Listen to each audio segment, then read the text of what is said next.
The Empty House and Other Ghost Stories by Algernon Blackwood. Part 1. The Empty House. Certain houses, like certain persons, manage somehow to proclaim at once their character for evil. In the case of the latter, no particular feature need betray them. They may boast on an open countenance and an ingenious smile. And yet, a little of their company leaves the unalterable conviction that there is something radically amiss with their being, that they are evil. Willy-nilly, they seem to communicate an atmosphere of secret and wicked thoughts, which make those in their immediate neighborhood shrink from them as from a thing diseased. And, perhaps, with houses the same principle is operative, and it is the aroma of evil deeds committed under a particular roof, long after the actual doers have passed away, that makes the goose flesh come and the hair rise. Something of the original passion of the evildoer and the horror felt by his victim enters the heart of the innocent watcher, and he becomes suddenly conscious of tingling nerves, creeping skin, and a chill of the blood. He is terror-stricken without apparent cause. There was manifestly nothing in the external appearance of this particular house to bear out the tales of the horror that was said to reign within. It was neither lonely nor unkempt. It stood, crowded into a corner of the square, and it looked exactly like the other houses on either side of it. It had the same number of windows as its neighbors, the same balcony overlooking the gardens, the same white steps leading to the heavy black front door, and in the rear, there was the same narrow strip of green with neat box borders running up to the wall that divided it from the backs of the adjoining houses. Apparently, too, the number of chimney pots on the roof was the same, the breadth and the angle of the eaves, and even the height of the dirty area railings. And yet, this house in the square, that seemed precisely similar to its 50 ugly neighbors, was, as a matter of fact, entirely different. Horribly different. Wherein lay this marked and visible difference is impossible to say. It cannot be ascribed wholly to the imagination, because persons who had spent some time in the house, knowing nothing of the facts, had declared positively that certain rooms were so disagreeable they would rather die than enter them again, and that the atmosphere of the whole house produced in them symptoms of genuine terror. While the series of innocent tenants who had tried to live in it and had been forced to decamp at the shortest possible notice was indeed little less than a scandal in the town. When Shorthouse arrived to pay a weekend visit to his Aunt Julia in her little house on the seafront at the other end of town, he found her charged to the brim with mystery and excitement. He had only received her telegram that morning, and he had come anticipating boredom. But the moment he touched her hand and kissed her apple-skin wrinkled cheek, he caught the first wave of her electrical condition. The impression deepened when he learned there were no other visitors and that he had been telegraphed for with a very special object. Something was in the wind, and that something would doubtlessly bear fruit, for this elderly spinster aunt, with a mania for psychical research, had brains as well as willpower, and by hook or by crook, she usually managed to accomplish her ends. The revelation was made soon after tea, when she sidled up close to him as they paced slowly along the seafront in the dusk. "I've got the keys," she announced in a delighted yet half-awesome voice. "Got them till Monday." The keys of the bathing machine, or? He asked innocently, looking from the sea to the town. Nothing brought her so quickly to the point of feigning stupidity. "Neither," she whispered. "I've got the keys of a haunted house in the square, and I'm going there, tonight." Shorthouse was conscious of the slightest possible tremor down his back. He dropped his teasing tone. Something in her voice and manner thrilled him. She was in earnest. "But you can't go alone." "That's why I wired for you," she said with decision.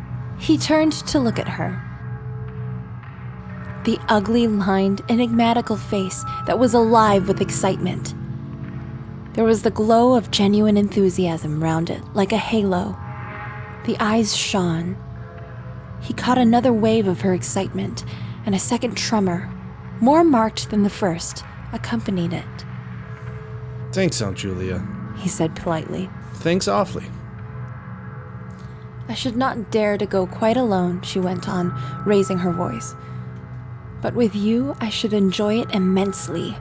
You're afraid of nothing I know. Thanks so much, She said again. Is anything likely to happen? A great deal has happened, she whispered. Though it's been more cleverly hushed up. 3 tenants have come and gone in the last few months, and the house is said to be empty for good now. In spite of himself, Shorthouse became interested. His aunt was so very much in earnest. The house is very old indeed, she went on, and the story, an unpleasant one, dates a long way back. It has to do with a murder committed by a jealous stableman who had an affair with a servant in the house. One night he managed to secrete himself in the cellar, and when everyone was asleep, he crept upstairs to the servants' quarters, chased the girl down to the next landing, and before anyone could come to the rescue, threw her bodily over the banisters into the hall below. And this stableman? Was caught, I believe, and hanged for murder. But it all happened a century ago, and I've not been able to get more details of the story. Shorthouse now felt his interest thoroughly aroused, but though he was not particularly nervous for himself, he hesitated a little on his aunt's account. On one condition, He said at length. Nothing will prevent my going, she said firmly. But I may as well hear your condition. that you guarantee your power of self-control if anything really horrible happens. I mean, that you are sure that you won't get too frightened. Jim, she said scornfully, I'm not young, I know. Nor are my nerves, but with you, I should be afraid of nothing in the world. This, of course, settled it. For Shorthouse had no pretensions to being other than a very ordinary young man, and an appeal to his vanity was irresistible. He agreed to go, instinctively, by a sort of subconscious preparation. He kept himself and his forces well in hand the whole evening, compelling an immaculate reserve of control by that nameless inward process of gradually putting all the emotions away and turning the key upon them. A process difficult to describe, but wonderfully effective, as all men who have lived through severe trials of the inner man well understand.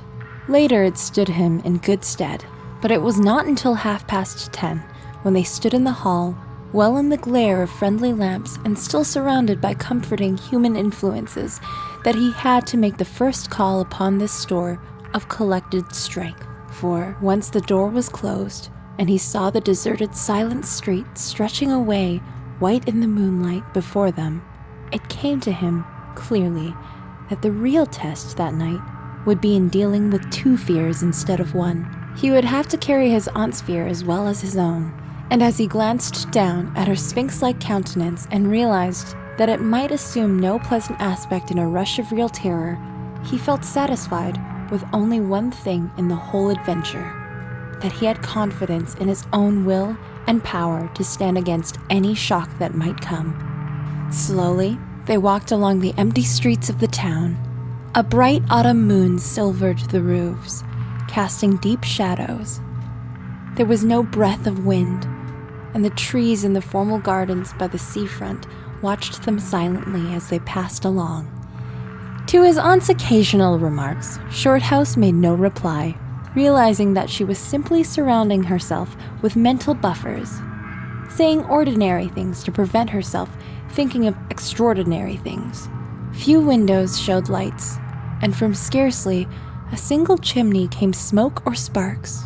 Shorthouse had begun to notice everything, even the smallest details. Presently, they stopped at the street corner and looked up at the name on the side of the house full in the moonlight, and with one accord, but without remark, turned into the square and crossed over to the side of it that lay in shadow.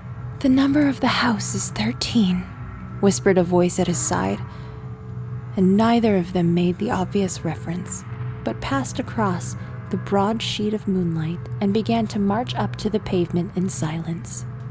It was about halfway up the square that Shorthouse felt an arm slipped quietly but significantly into his own, and knew then that their adventure had begun in earnest, and that his companion was already yielding imperceptibly to the influences against them.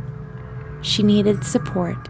A few minutes later, they stopped before a tall, narrow house that rose before them into the night, ugly in shape and painted a dingy white. Shutterless windows without blinds stared down upon them, shining here and there in the moonlight. There were weather streaks in the wall and cracks in the paint, and the balcony bulged out from the first floor a little unnaturally. But beyond this generally forlorn appearance of an unoccupied house, there was nothing at first sight to single out this particular mansion for the evil character it had most certainly acquired. Taking a look over their shoulders to make sure they had not been followed, they went boldly up the steps and stood against the huge black door that fronted them forbiddingly. But the first wave of nervousness was now upon them, and Shorthouse fumbled a long time with the key before he could fit it into the lock at all. For a moment, if truth were told, they both hoped it would not open, for they were a prey to various unpleasant emotions as they stood there on the threshold of their ghostly adventure. Shorthouse, shuffling with the key and hampered by the steady weight on his arm, certainly felt the solemnity of the moment. It was as if the whole world, for experience seemed at that instant concentrated in his own consciousness, were listening to the grating noise of that key. A stray puff of wind wandering down the empty street woke a momentary rustling in the trees behind them, but otherwise this rattling of the key was the only sound audible. And at last it turned in the lock, and the heavy door swung open and revealed a yawning gulf of darkness beyond. With a last glance at the moonlit square, they passed quickly in, and the door slammed behind them with a roar that echoed prodigiously through empty halls and passages. But instantly, with the echoes, another sound made itself heard, and Aunt Julia leaned suddenly so heavily upon him that he had to take a step backwards to save himself from falling. A man had coughed close beside them, so close that it seemed they must have been actually by his side in the darkness. With the possibility of practical jokes in his mind, Shorthouse at once swung his heavy stick in the direction of the sound, but it met nothing more solid than air. He heard his aunt give a little gasp beside him. "There's someone here," she whispered. "I heard him." Be quiet, he said sternly. It was nothing but the noise of the front door. "Oh, get a light. Quick," she added, as her nephew, fumbling with a box of matches, opened it upside down and let them all fall with a rattle onto the stone floor. The sound, however, was not repeated, and there was no evidence of retreating footsteps. In another minute, they had a candle burning, using an empty end of a cigar case as a holder. And when the first flare had died down, he held the impromptu lamp aloft and surveyed the scene. And it was dreary enough in all conscience. For there is nothing more desolate in all the abodes of men than an unfurnished house, dimly lit, silent and forsaken, and yet tenanted by rumor with memories of evil and violent histories. They were standing in a wide hall. On their left was the open door of a spacious dining room, and in front of the hall ran, ever narrowing, into a long, dark passage that led apparently to the top of the kitchen stairs. The broad, uncarpeted staircase rose in a sweep before them, everywhere draped in shadows, except for a single spot about halfway up where the moonlight came in through the window and fell on a bright patch on the boards. This shaft of light shed a faint radiance above and below it, lending to the objects within its reach a misty outline that was indefinitely more suggestive and ghostly than complete darkness. Filtered moonlight always seems to paint faces on the surrounding gloom. And as Shorthouse peered up into the well of darkness and thought of the countless empty rooms and passages in the upper part of the old house, he caught himself, longing again for the safety of the moonlit square or the cozy, bright drawing room they had left an hour before. Then, realizing that these thoughts were dangerous, he thrust them away again and summoned all his energy for concentration on the present. Aunt Julia, He said aloud, severely. We must now go through the house from top to bottom and make a thorough search. The echoes of his voice died away slowly all over the building, and in the intense silence that followed, he turned to look at her. In the candlelight, he saw that her face was already ghastly pale, but she dropped his arm for a moment and said in a whisper, stepping close in front of him, "I agree. We must be sure there's no one hiding. That's the first thing." She spoke with evident effort, and he looked at her with admiration. You feel quite sure of yourself. It's not too late. "I think so," she whispered, her eyes shifting nervously towards the shadows behind. "Quite sure. Only one thing. What's that? You must never leave me alone for an instant."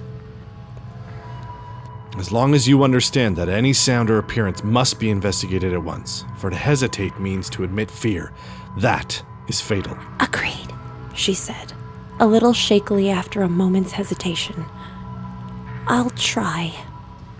Arm in arm, Shorthouse holding the dripping candle and the stick, while his aunt carried the cloak over her shoulders, figures of utter comedy to all but themselves, they began a systematic search, stealthily walking on tiptoe and shading the candle lest it should betray their presence through the shutterless windows.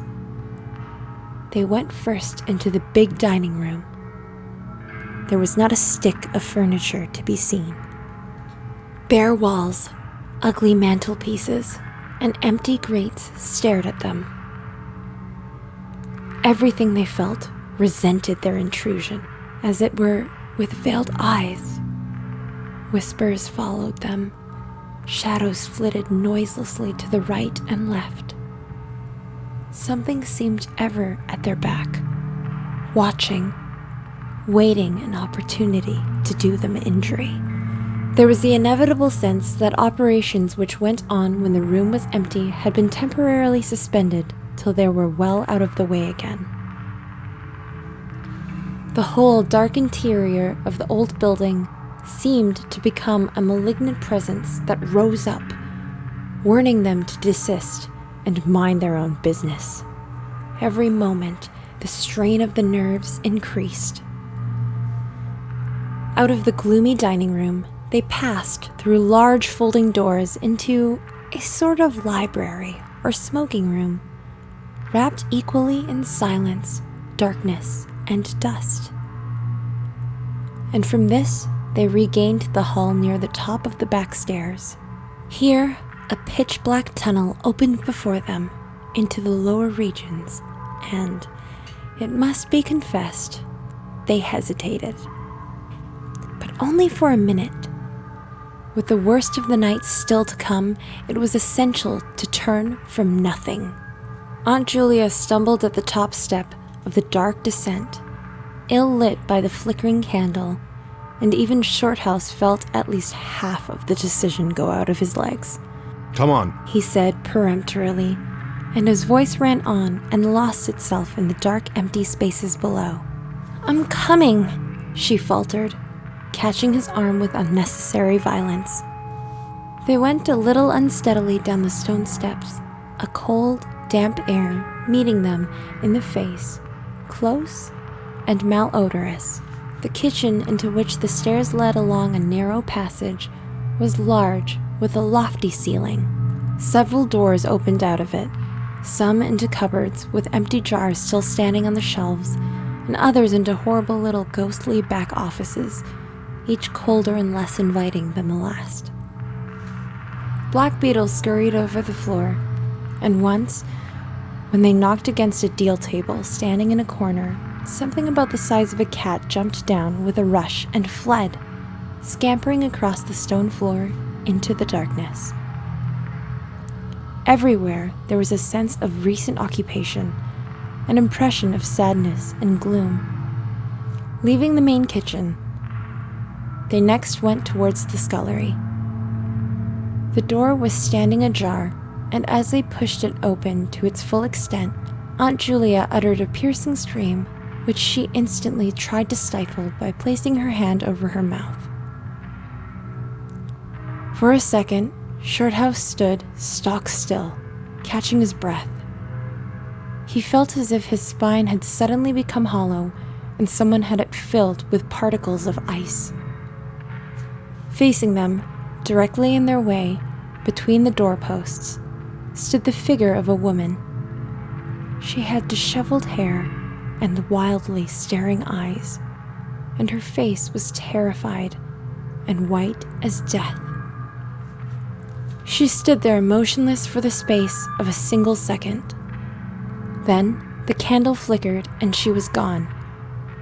Gone utterly, and the door framed nothing but empty darkness. Only the beastly jumping candlelight, he said quickly, in a voice that sounded like someone else's and was only half under control. Come on, Aunt. There's nothing here. He dragged her forward, but with a clattering of feet and a great appearance of boldness, they went on. But over his body, the skin moved as if crawling ants covered it, and he knew by the weight on his arm that he was supplying the force of locomotion for two. The scullery was cold, bare, and empty, more like a large prison cell than anything else. They went round it, tried the door into the yard and the windows, but found them all fastened securely. His aunt moved beside him, like a person in a dream. Her eyes were tightly shut, and she seemed merely to follow the pressure of his arm. Her courage filled him with amazement. At the same time, he noticed that a certain odd change had come over her face, a change which somehow evaded his power of analysis. There's nothing here, Auntie. He repeated it aloud quickly. Let's go upstairs and see the rest of the house. Then we'll choose a room to wait up in. She followed him obediently, keeping close to his side, and they locked the kitchen door behind them. It was a relief to get up again. In the hall, there was more light than before, for the moon had traveled a little further down the stairs. Cautiously, they began to go up into the dark vault of the upper house, the boards creaking under their weight. On the first floor, they found the large double drawing rooms, a search of which revealed nothing. Here, also, was no sign of furniture or recent occupancy. Nothing but dust and neglect and shadows.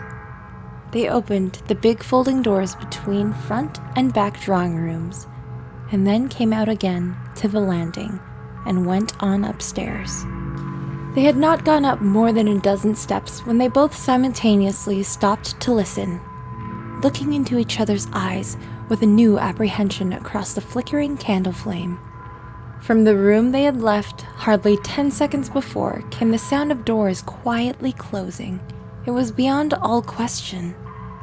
They heard the booming noise that accompanies the shutting of heavy doors, followed by the sharp catching of the latch. We must go back and see, said Shorthouse, briefly in a low tone, and turning to go downstairs again. Somehow, she managed to drag after him, her feet catching in her dress, her face livid.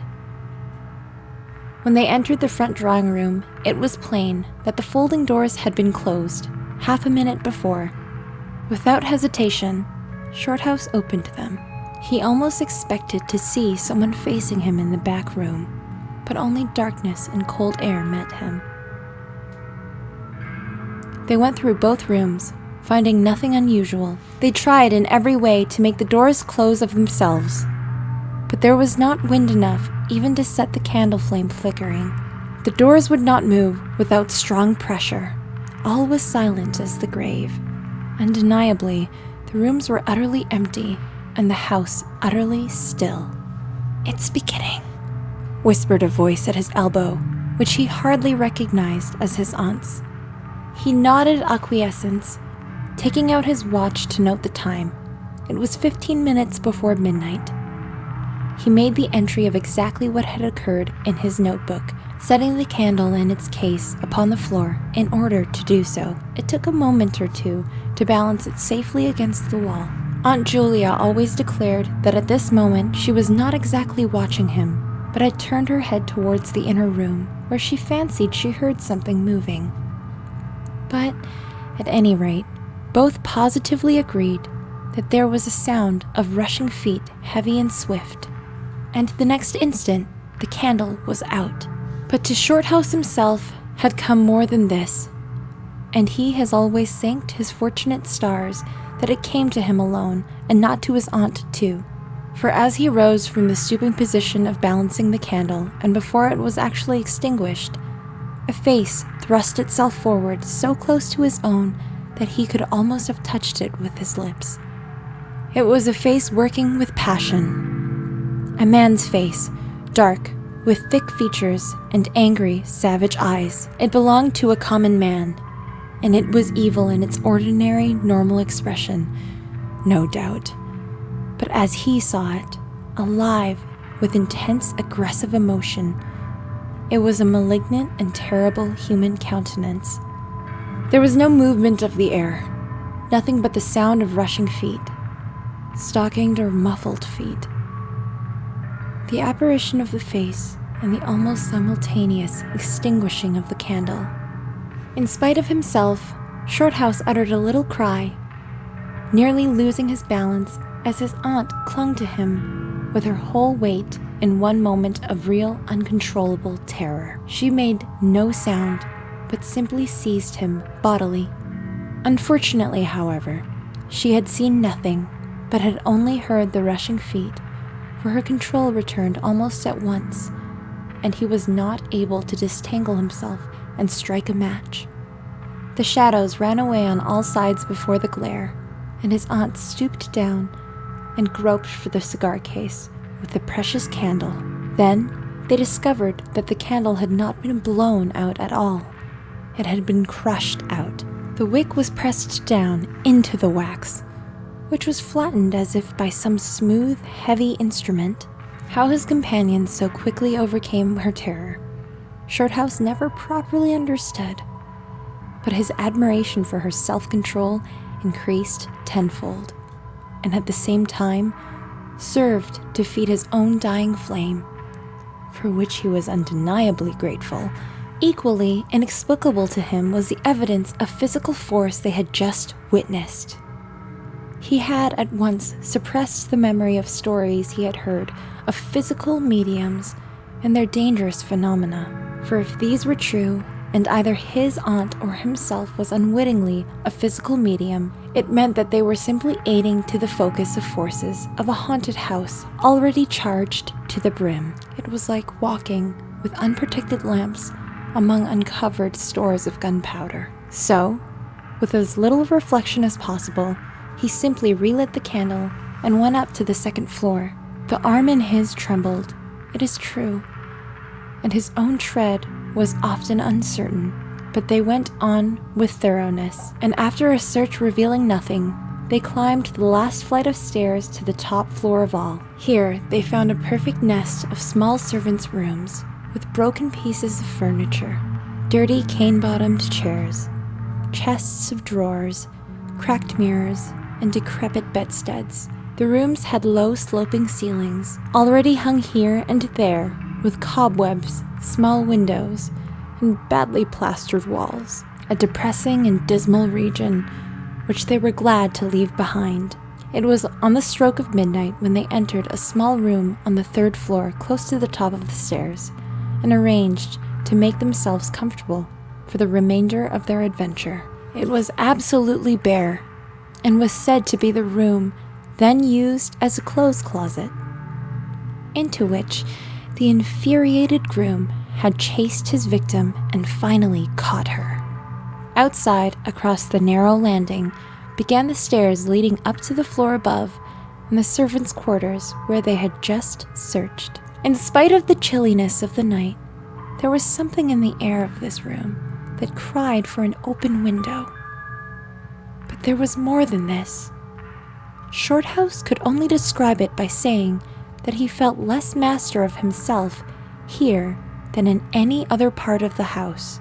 There was something that acted directly on the nerves, tiring the resolution, enfeebling the will. He was conscious of this result before he had been in the room 5 minutes, and it was in the short time they stayed there that he suffered the wholesome depletion of his vital forces, which was, for himself, the chief horror of the whole experience. They put the candle on the floor of the cupboard, leaving the door a few inches ajar, so that there was no glare to confuse the eyes and no shadow to shift about on the walls and ceilings. Then they spread the cloak on the floor and sat down to wait, with their backs against the wall. Shorthouse was within 2 feet of the door on the landing. His position commanded a good view of the main staircase leading down into the darkness, and also of the beginning of the servants' stairs going to the floor above. The heavy stick lay beside him within easy reach. The moon was now high above the house. Through the open window, they could see the comforting stars like friendly eyes watching in the sky. One by one, the clocks of the town struck midnight, and when the sounds died away, the deep silence of a windless night fell over everything.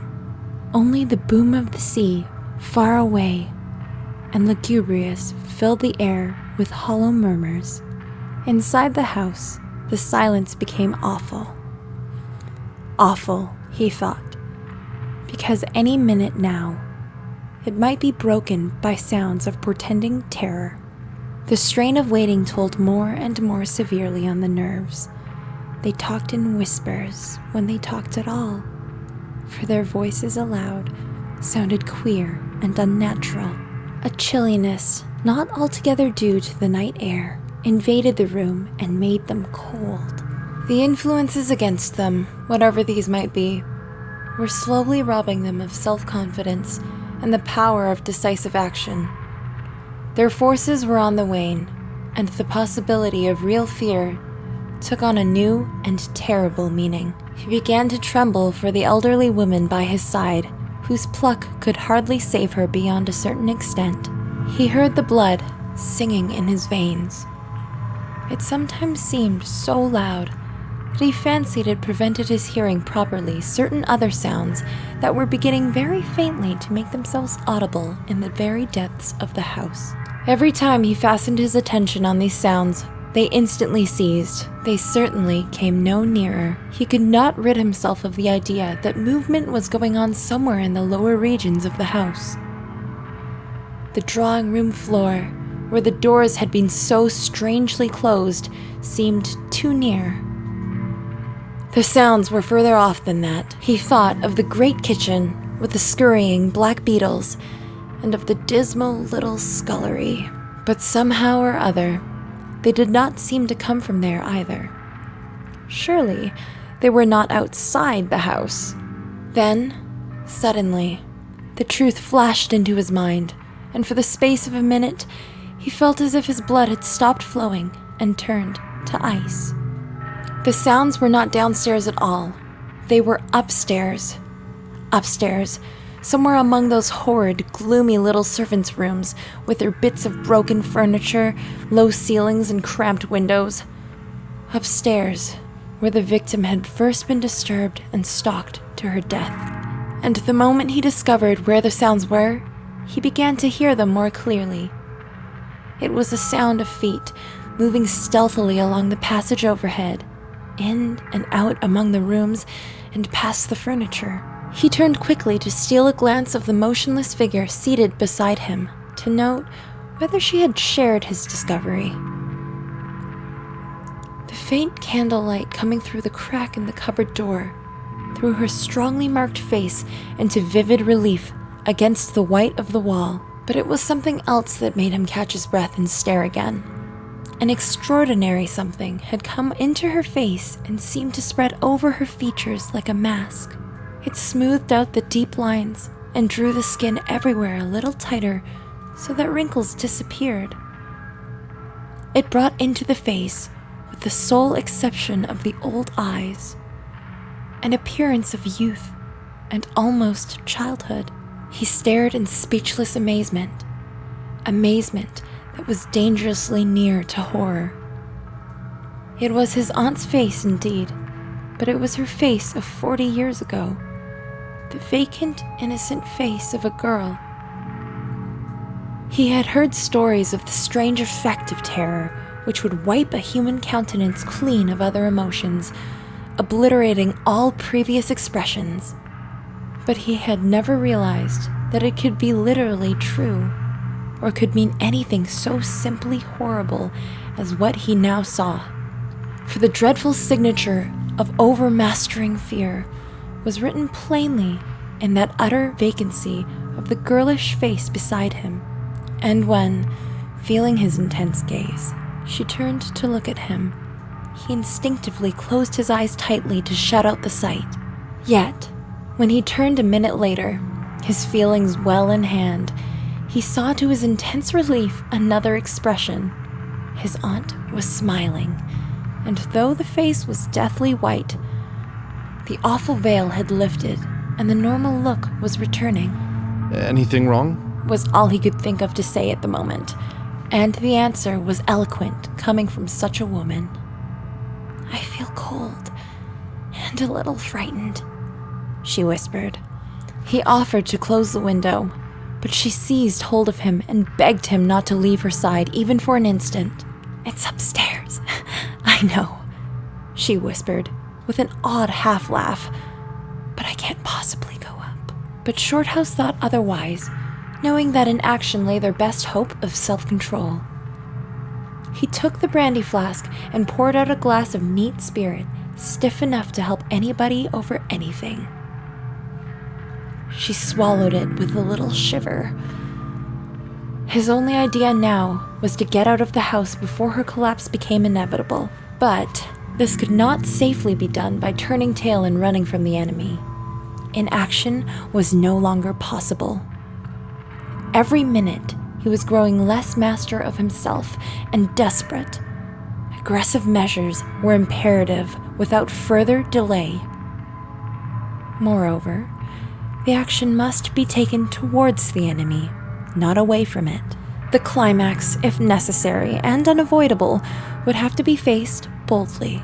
He could do it now, but in 10 minutes, he might not have the force left to act for himself, much less for both. Upstairs, the sounds were meanwhile becoming louder and closer, accompanied by occasional creaking of the boards. Someone was moving stealthily about, stumbling now and then awkwardly against the furniture. Waiting a few moments to allow the tremendous dose of spirits to produce its effects, and knowing this would last but a short time under the circumstances, Shorthouse then quietly got on his feet, saying in a determined voice, Now, Aunt Julia, we'll go upstairs and we'll find out what all this noise is about. Find out what you all must of come this too. noise is It's about. what we agreed. You must come too. It's what we agreed. He picked up his stick and went to the cupboard for the candle. A limp form rose shakily beside him, breathing hard, and he heard a voice say, very faintly, about being ready to come. The woman's courage amazed him. It was so much greater than his own. And as they advanced, holding aloft the dripping candle, some subtle force exhaled from this trembling, white-faced old woman at his side that was the true source of his inspiration. It held something really great that shamed him and gave him the support without which he would have proved far less equal to the occasion. They crossed the dark landing, avoiding with their eyes the deep black space over the banisters. Then they began to mount the narrow staircase to meet the sounds which, minute by minute, grew louder and nearer. About halfway up the stairs, Aunt Julia stumbled, and Shorthouse turned to catch her by the arm. And just at that moment, there came a terrific crash in the servants' corridor overhead. It was instantly followed by a shrill, agonized scream that was a cry of terror and a cry for help melted into one. Before they could move aside or go down a single step, someone came rushing along the passage overhead, blundering horribly, racing madly at full speed, 3 steps at a time, down the very staircase where they stood. The steps were light and uncertain, but close behind them, sounded the heavier tread of another person, and the staircase seemed to shake.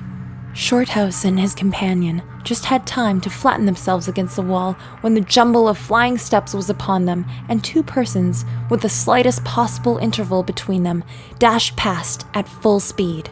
It was the perfect whirlwind of sound breaking in upon the midnight silence of the empty building. The two runners, pursuer and pursued, had passed clean through them where they stood, and already with a thud the boards below had received first one, then the other. Yet they had seen absolutely nothing. Not a hand, or arm, or face, or even a shred of flying clothing. There came a second's pause. Then, the first one, the lighter of the two, obviously the pursued one, ran with uncertain footsteps into the little room which Shorthouse and his aunt had just left. The heavier one followed. There was a sound of scuffling, gasping, and smothered screaming, and then, out on the landing came the step of a single person, treading weightily. A dead silence followed for the space of half a minute, and then was heard a rushing sound through the air. It was followed by a dull, crashing thud in the depths of the house below, on the stone floor of the hall. Utter silence reigned after. Nothing moved. The flame of the candle was steady. It had been steady the whole time, and the air had been undisturbed by any movement whatsoever. Palsied with terror, Aunt Julia, without waiting for her companion, began fumbling her way down the stairs. She was crying gently to herself, and when Shorthouse put his arm round her and half carried her, he felt that she was trembling like a leaf. He went into the little room and picked up the cloak from the floor, and arm in arm, walking very slowly, without speaking a word or looking once behind them, they marched down the 3 flights into the hall. In the hall, they saw nothing, but the whole way down the stairs, they were conscious that someone followed them. Step by step, when they went faster, it was left behind. And when they went more slowly, it caught up. But never once did they look behind to see. And at each turning of the staircase, they lowered their eyes for fear of the following horror they might see upon the stairs above. With trembling hands, Shorthouse opened the front door, and they walked out into the moonlight and drew a deep breath of the cool night air blowing from the sea.